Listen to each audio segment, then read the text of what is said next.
Here, in the midst of the city chaos, I get to practice my footwork, climb some cracks, and stay mentally focused on climbing. Even in the middle of all of this noise, there's a quiet that shows up on the rock. You just have to lean in.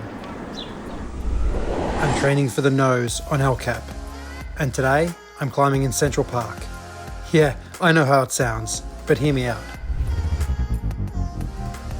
I'm passing through New York City, far from the granite walls or alpine air, but I couldn't skip training. So I packed my shoes and laced up and went looking for the next best thing. Right here, tucked between the joggers and the dog walkers, is some of the oldest stone you can find and climb in the city. And if you've got a goal like El Cap in the distance, everything counts. I'm in New York City today and I'm going to do some bouldering in Central Park.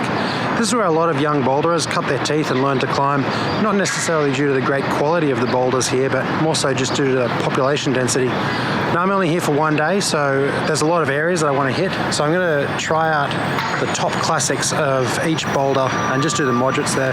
So I'm only going to be spending a short amount of time at each one and just having a go on each of the moderate best climbs on each rock. First I'm going to Rat Rock, which apparently is one of the most popular areas due to its proximity to the southern end of the park and the nice easy climbing. There's plenty of V0s and V1s. It's a Tuesday morning, so I'm hoping it's not going to be too busy.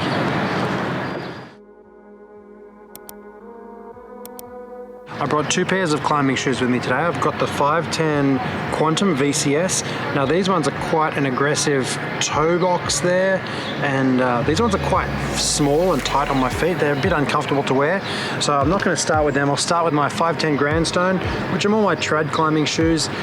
These are nice and comfortable for warming up in, and they're not going to pinch my toes too much.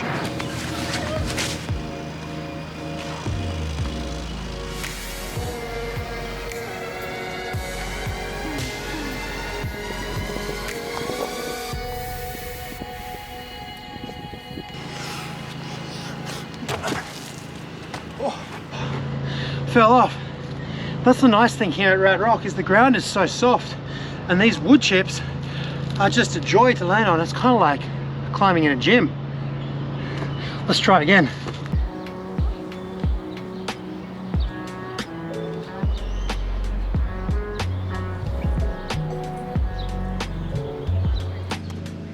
I really enjoyed climbing at Rat Rock this morning, maybe even more so than I was expecting, because I'm usually not that into bouldering that much. But I had this realization, and the thing that I love so much about climbing is not just the art of moving over the rock, but it's the community. You know, in a city of over 8 million people, it's really easy to feel isolated. This morning when I was on the way in here, on the subway and then walking around the park, I didn't stop and talk to anyone.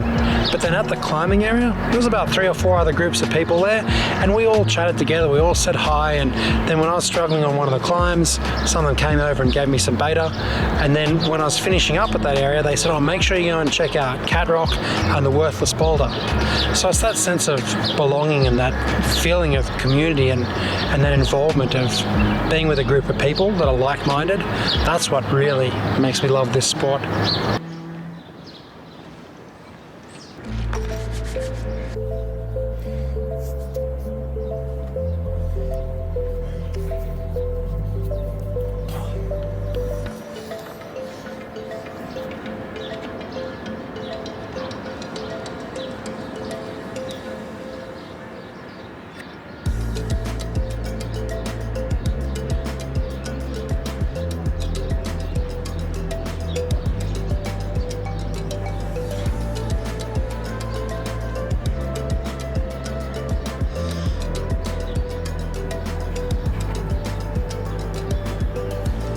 I came to Cat Rock predominantly to climb Cat Crack, which is here behind me. I started out though on Crack Corner.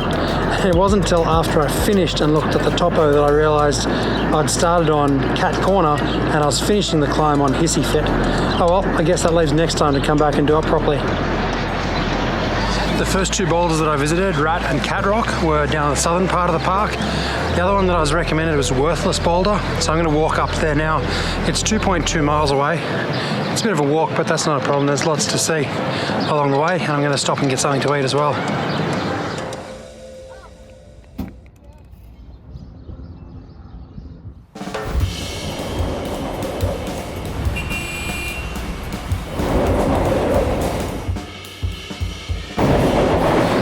Lately I've been spending a lot of time out in Utah in the national parks and some pretty remote areas, and the thing that I've noticed coming to New York is just the noise. It seems like everything is always just really noisy here.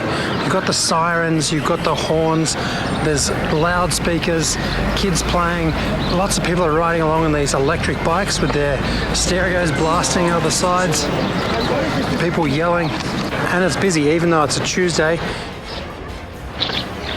I'm getting to the end of the lake here and I thought that meant I was almost there, but I had another look at the map and it turns out I'm just over halfway. After walking for what felt like a long time, I thought I better just check the map, and it turns out I was going in, well, it's not really the wrong direction, but it definitely wasn't the right direction. So I thought, okay, I need to make the next turn, and then just after that I saw this guy with what I thought was a bouldering pad on his back, and he was looking around kind of expectantly, and I thought, oh, maybe there's something over here that'll be decent. Anyway, as I got closer, it turned out it wasn't a bouldering pad on his back, but it was a guitar. So I made the turn and now I'm back on track towards worthless Boulder.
Climbing in New York City wasn't in the original training plan, but that's the thing, life isn't always textbook.